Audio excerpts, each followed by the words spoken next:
you. Good evening, everybody. Welcome to the Haverhill Council Client Party on Tuesday, 24th of April 2024. Before we start, I'd just like to read out a sort of script. Please note that this meeting is being recorded by the Town Council, where possible, live streamed on YouTube. Please note that the recording device is sensitive and the live stream may be recorded by third parties. So do not say anything you do not want recorded. If necessary, I will direct all recording in the room and the live stream to be stopped, but generally I want to avoid doing that, so we will normally record everything except any items taken in closed session. Members of the public may also make their own recordings, but must follow our rules for doing so, including stopping recording when requested. Whilst we do not accept anonymous speaking at the public forum, members of the public who wish to speak but do not want their name published must please indicate this before saying your piece. Thank you. Okay, so that's a button. What did you say? Welcome you again. Item 2, apologies for absence. No apologies. Thank you.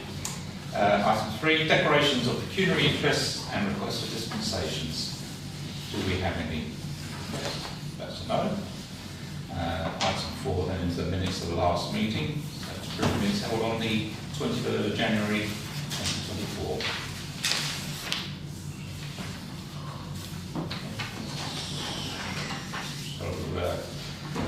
Can I have a proposal to get those as true with us?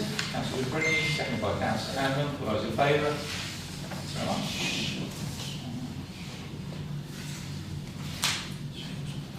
Sorry, Councillor Brittany, seconded by Councillor Hammond.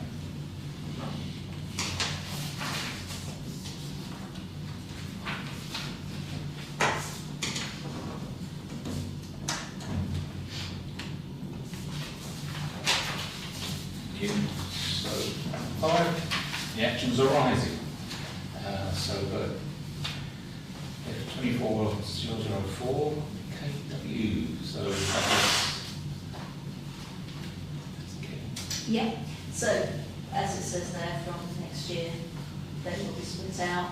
I believe as well in the budget report here, there is a line there splitting out the income expenditure for the via those few different types of income. okay. On page 6 then. So, Pearson, Councillor J. Burns.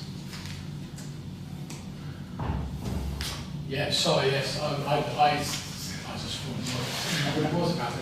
I didn't need glasses, I couldn't read it properly. Yeah, well, I sat down with Mel and the others and we went through things, and that's one of the reasons the kiosk are now open at 12 o'clock, 11:30, because we found for about the first 3 months it wasn't actually taking any money between 11:30 and 12 last year. So we've gone now from 12 till 5 now, rather than 11:30 to 4:30 to try and capture things. The income at the moment for this start this year has been pretty poor at the moment. But you know, I think you could probably put that down to the wet stuff outside. Be interested to see what happens when we start getting to the warmer weather. So, if you want more information, you want to know what we did.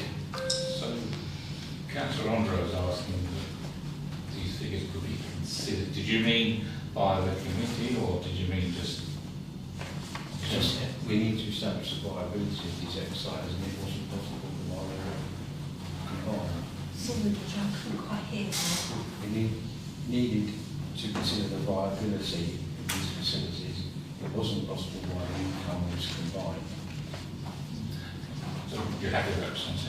Yeah, so from April they'll be separate. So we are now recording the figures separate. We already know the answer to the viability, whether you combine them or not, because neither are particularly viable. But we were able to get individual figures for last year's performance of the kiosk in any case. We can do, or which we don't do for the kiosk, because it's probably not, it doesn't lend itself to like the zone where you can have entrance fees and parties. You can split it down into cups of cappuccino. How many you sell? Is it worthwhile selling cappuccino? That's one example, but you know, and that's what they hopefully they do. They review that and say, look, we're not selling that. Let's try something else instead. But one reason we've taken hot food off need one or two more food Or you want to say anyway? I think, Well, yes and no, I think that needs to be revisited. That's one. I think I should clarify that by viability it doesn't necessarily mean profitable. We accept that we have to subsidise some of our activities. And it's a question of being able to measure where the subsidy is best spent. And the actual detail, we shouldn't go as far as interfering with what's on sale. That's for the management. That's not operationally important for us. Our interest is how much it's costed and whether we would want to continue. Thank you. C. Frederick, Financial Officer, what's got responsible Financial Officer?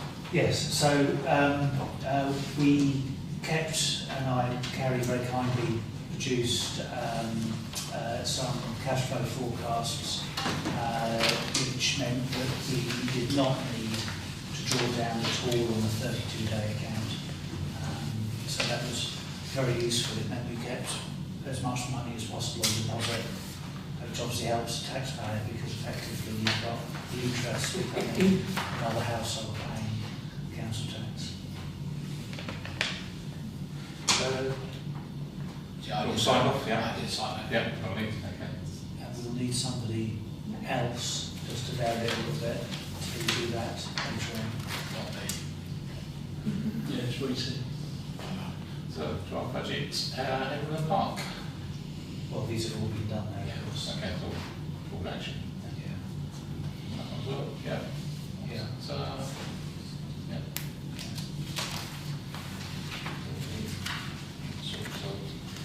Yeah, lovely. Okay, thank you very much. On to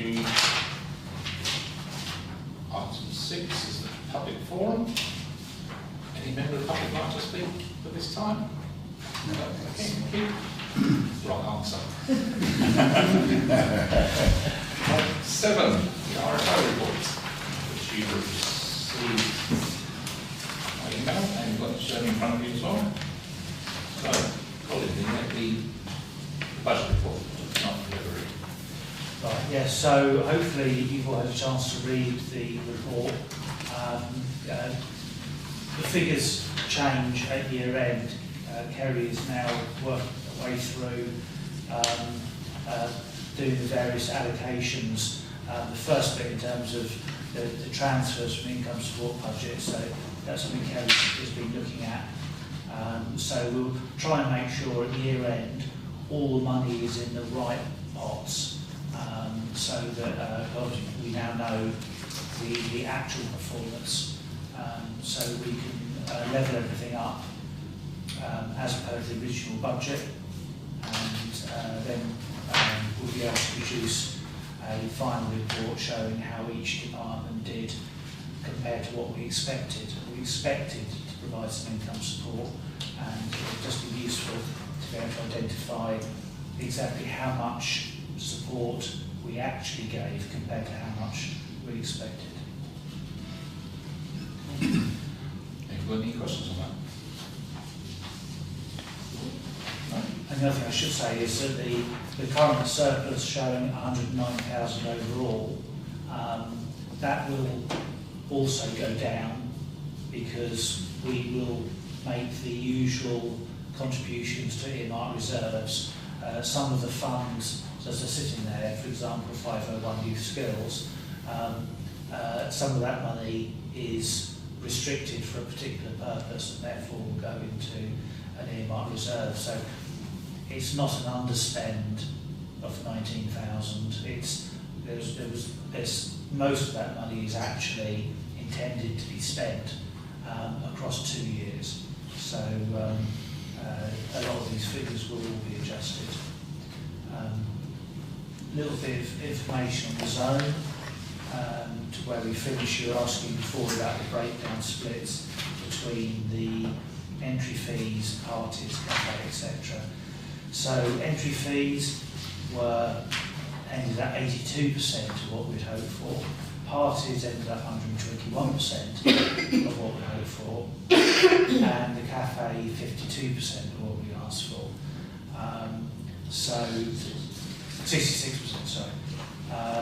So it's worth saying that those budget numbers were really based on a split given to us by the previous proprietor of the business, and we have no idea what the kind of intelligence was based on, whether or not they were just snatched out of the air. We achieved 82% of a number which we don't know whether or not we should have achieved it in the first place. But what's useful is that total income of the zone is 126,000. We've budgeted 134,000 for the new financial year, so that's only kind of 8,700 short, 8,700 extra.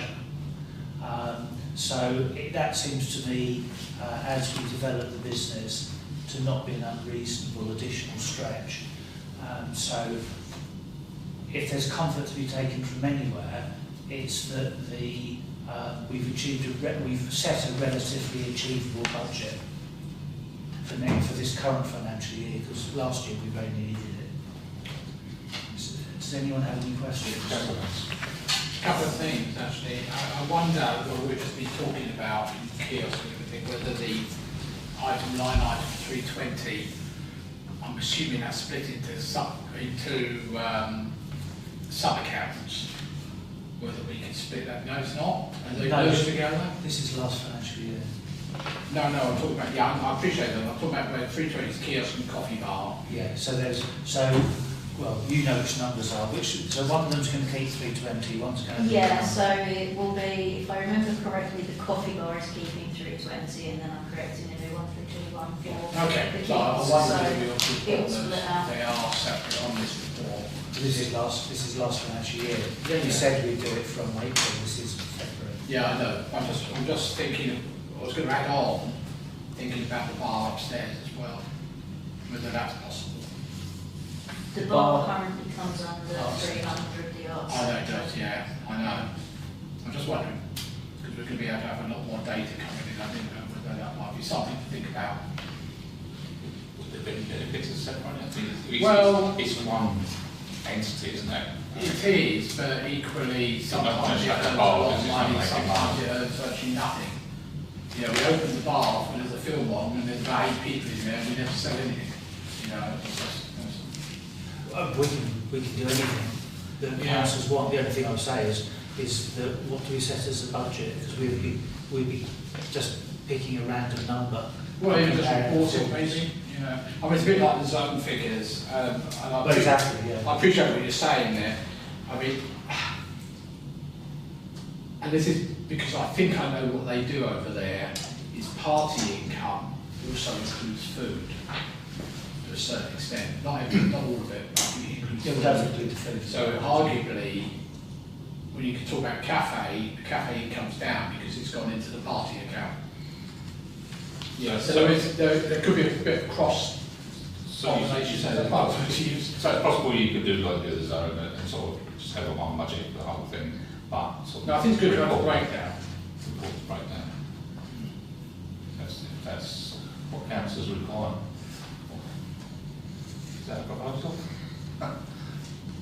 Yeah, well, the spreadsheet that I've produced, I've included the zone budget figures on, which Kerry's going to give me this year's figures soon. But we don't do it for the others, and I think it's probably worthwhile looking at the categories of the other things to see whether or not, you know, can we make more money by doing something slightly different? I don't know. Mm-hmm. Who knows? Every little bit helps, as they say. Is that what you... But without making a lot of extra work as well. Would that be a lot of extra work? It would be some extra work, yes. I mean, we do have that information from your till system. Is that enough for us to be able to look at what's selling well, etc.? If you want more, In terms of the finance system, do we You need to want split analysis. it? if you want more analysis, I can always write code to give you some more analysis. Exactly. So if we use your system for the breakdown and the analysis and thinking about what sells well, but in the finance system it That's remains fine. one budget, I think probably for me would be my suggestion. I think there are two different things. I think analysing bar sales to see whether there's anything that's not selling and we can swap it out for something else would certainly be worthwhile. But the operation of the bar depends on what's happening at the arts centre. So you can't really adjust the profits of the bar, particularly by just focusing on the bar. We could adjust the overall takings of the bar by being open for events where people might use the bar more often. But the arts centre loses money whenever it opens, regardless of what the bar does. So whilst you might boost bar sales, you do it at the expense of the arts centre, which will cost more to run. Yeah, I'm thinking more of things like if you've got a film on, you know there's only 5 people for a film.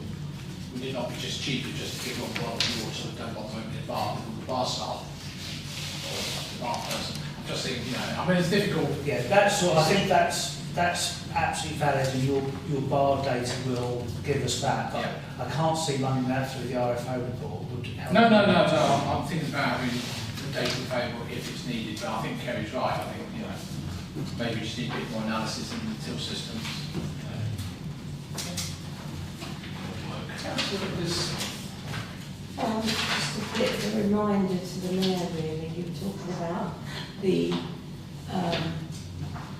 mayor's allowance, perhaps doing a transfer to the mayor's charity. I think we're going to put that on the agenda for As long as it's on the agenda, you probably left home too soon to see the agenda from council. Okay, that's fine. I just wondered where that would go. It has to be full council because it was full council that set the budget. Okay, thank you. So that was your narrative, I guess. So please, the bank reconciliation. Yes, so if a council would care to volunteer to check the printed bank statements against the reconciliations, hopefully Gary's put a convenient line across so we know where to look. Everything's highlighted and ready to go. If you want to pop across, do that.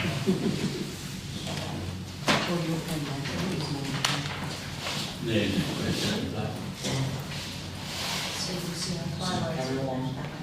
Carry on. That's what it is. Well, I'll just say a few things here that hopefully it won't be rude. So just whilst Councillor Smith just confirms that the bank statement amounts that we're reporting to you are what the bank is saying is also in the bank account. And in your bank account, not in our bank account. That's the whole point of that check. Bank interest 38,900 against a budget of 20,000. So we very much beat our target. And of course it was the fact that Kerry was able to do some good predictions on cash flow meant that we were able to keep money on deposit for as long as possible. So again, 34,000 is what we've predicted for the new financial year, so it looks a fair figure. The total value of the funds we hold will be lower in the new financial year, so we're not going to get as much interest as we did in this year because there'll be less capital invested.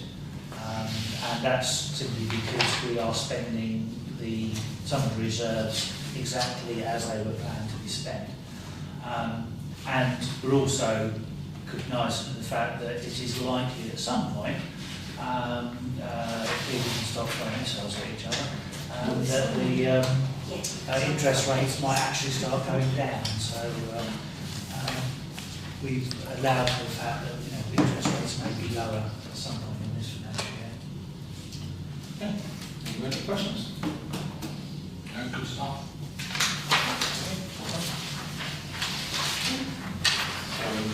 D then is payments. So, Town Council debtors, just a breakdown of the 18,800, which is the 60-day debtors. As you can see, it's actually ourselves, and so it's simply a matter of we will do the transfers as part of the year end. There's an intercompany account that basically shifts the balances between either the Town Council or the Community Trust, depending who owes who at the time. And there was 18,800 owed by the Community Trust to the Town Council, but that will be sorted out. And so no, there's everything else is less than 30 days. Within 60 days. Okay. Any questions on that? No, nothing. Thank you. Debtors and creditors. Just on that one, sorry. That's it, isn't it? I apologise for the stapling of the documents to keep you entertained. Yeah. Oh, right. Okay, second bit, that's the Community Trust. Yes. And this is really the flip side of what we were just saying in terms of the transfers. We pay the rent on time from the council owes the Community Trust. In terms of grants, which we would pay and always have paid to the Community Trust, through the year we only pay enough to keep them in the black. Because if we transferred all the grant over in kind of quarterly chunks, then we lose interest on it. And of course that's lost to the taxpayer. So we kind of keep Community Trust pretty starved of cash unless it actually needs it, so that it's in our deposit account. And at the year end, we will make good the deficit. So at the moment, there's a deficit somewhere around 76,000, but that's kind of what we budgeted for, and we will just simply settle up out of funds. So that 76 relating to the other 9,000. Yeah. So things around that really. Absolutely. Yeah. The bank reconciliation, Councillor Smith is working her way through still. No, done it. Oh, you've done it? Okay, go. Was it all Yeah, correct? all fine. Okay. For a minute, it was all correct. Thank you for doing that. And then just in terms of creditors, you can see it's actually over 60 days.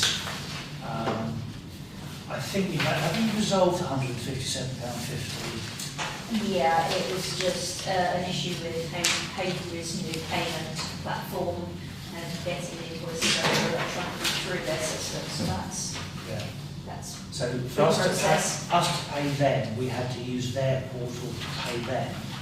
Their portal doesn't work. It's vice versa. For them to pay us, for them Oh, to sorry, pay yeah. us, Yeah. we have to.